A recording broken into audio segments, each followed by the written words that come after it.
আমরা অনেকেই ক্রিপ্টোকারেন্সি এর ধারণা এবং ক্রিপ্টোকারেন্সি কি তা ভালোভাবে জানি না।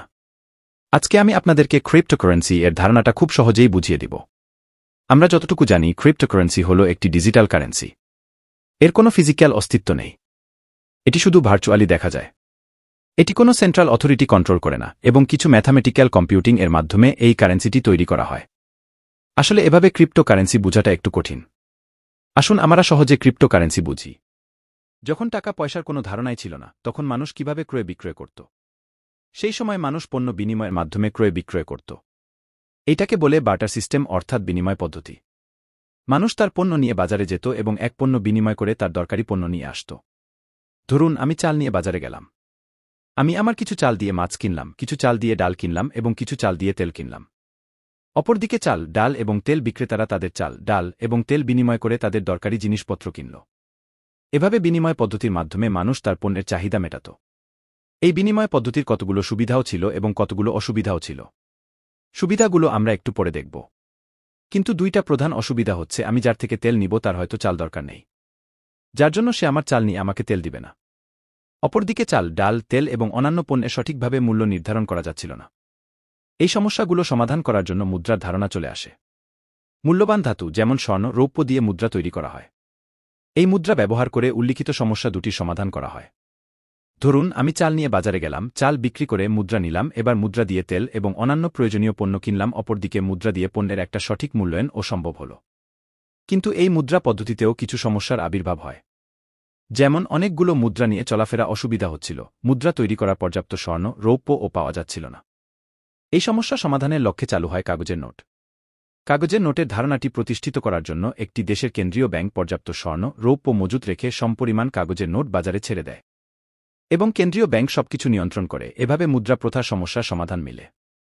কেন্দ্রীয় ব্যাংক যদি পর্যাপ্ত স্বর্ণ, রৌপ্য মজুত রেখে সমপরিমাণ কাগজের নোট বাজারে ছাড়ে, তাকে বলা হয় স্ট্যান্ডার্ড গোল্ড। আর যদি পর্যাপ্ত স্বর্ণ, রৌপ্য মজুত না রেখে বাজারে বেশি পরিমাণ কাগজের নোট ছাড়ে, তাকে বলা হয় ফিয়েট কারেন্সি, যা আমরা ব্যবহার করে থাকি। একটি দেশের কেন্দ্রীয় ব্যাংকেই মূলত বাজারে সবকিছু নিয়ন্ত্রণ করে। পরবর্তীতে ব্যাংকগুলো আমাদের পরিচয় করিয়ে দেয় ডিজিটাল কারেন্সির সাথে এবং ডেভেলপ করে কিছু অপারেটিং টুলস, যেমন বিকাশ, নগদ, ক্রেডিট কার্ড, মাস্টার কার্ড ইত্যাদি ইত্যাদি। ব্যাংক যেহেতু সবকিছু নিয়ন্ত্রণ করে, উদাহরণস্বরূপ ব্যাংকগুলো যদি বলে আজকে থেকে এই টাকা বাতিল করা হলো, তাহলে নোটগুলো কাগজের টুকরো ছাড়া আর কিছুই নয়। তাছাড়া একটি ব্যাংক সম্পূর্ণ গ্রাহকদের টাকায় চলে। যেমন, এক ব্যাংক থেকে অন্য ব্যাংকে টাকা পাঠালে কমিশন দিতে হবে, ট্রেডিং করলে কমিশন দিতে হবে, ব্যাংকে টাকা রাখলে ভ্যাট দিতে হবে, আরও অনেক কিছু। এখন দেখুন, যখন বিনিময় পদ্ধতি ছিল তখন আমাদের অনেক সুবিধা ছিল। যেমন, আমার চালের দাম আমি নিজেই নির্ধারণ করতে পারতাম। তার মানে আমার নিজের একটা স্বাধীনতা ছিল। আমার পণ্য আমার নিজের কাছে ছিল। তার মানে আমার পণ্যের একটা স্ট্রং নিরাপত্তা ছিল। যেহেতু আমাদের পণ্য আমরা নিজেদের মধ্যে বিনিময় করতাম, সুতরাং আমাদের মাঝে কোনো দালাল অর্থাৎ মিডলম্যান ছিল না। যেহেতু পণ্য বিনিময়ের জন্য নির্দিষ্ট কোনো প্ল্যাটফর্ম ছিল না, তাই কোনো অ্যাডমিনিস্ট্রেটিভ কষ্ট ছিল না।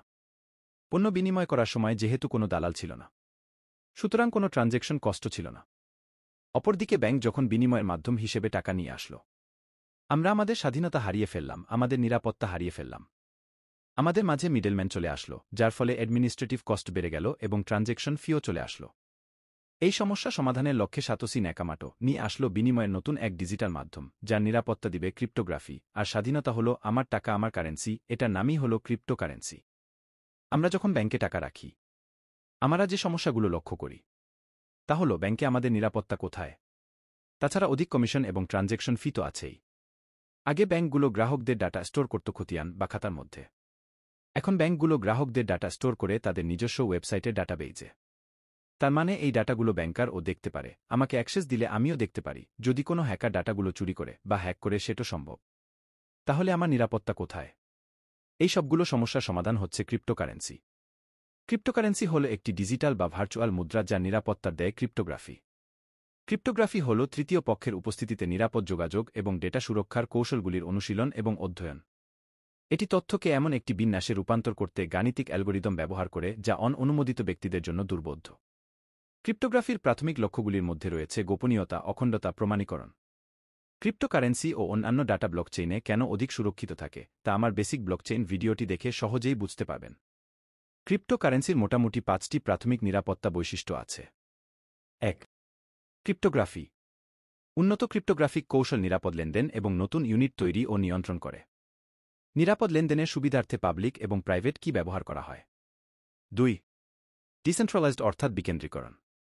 ক্রিপ্টোকারেন্সিগুলি বিকেন্দ্রীভূত নেটওয়ার্কগুলিতে কাজ করে, কোনো একক সত্তার পক্ষে সিস্টেমকে নিয়ন্ত্রণ বা ম্যানিপুলেট করা প্রায় অসম্ভব। 3. Consensus mechanism. ব্লকচেইন নেটওয়ার্কগুলি লেনদেন যাচাই এবং নিশ্চিত করার জন্য প্রুফ অফ ওয়ার্ক ফাও বা প্রুফ অফ স্টেক ফোস অ্যালগোরিদম ব্যবহার করে। 4. অপরিবর্তনীয়তা। একবার ব্লকচেইনে একটি ব্লক যোগ করা হলে ক্রিপ্টোগ্রাফিক হ্যাশ ফাংশনের কারণে পূর্ববর্তী লেনদেনগুলিকে পরিবর্তন করা অত্যন্ত কঠিন। 5. Distributed laser. ব্লকচেইনে লেনদেনের খতিয়ানটি একাধিক নোড জুড়ে বিতরণ করা হয়, এটি নিশ্চিত করে যে কোনো প্রকার ব্যর্থতা এর মধ্যে নেই। এটি নেটওয়ার্কের সার্বিক নিরাপত্তা বাড়ায়। ভিডিওটি ভালো লাগলে আমাদের চ্যানেলটি সাবস্ক্রাইব করে পাশে থাকুন আর ক্রিপ্টোকারেন্সির খুঁটিনাটি ভালোভাবে জানুন।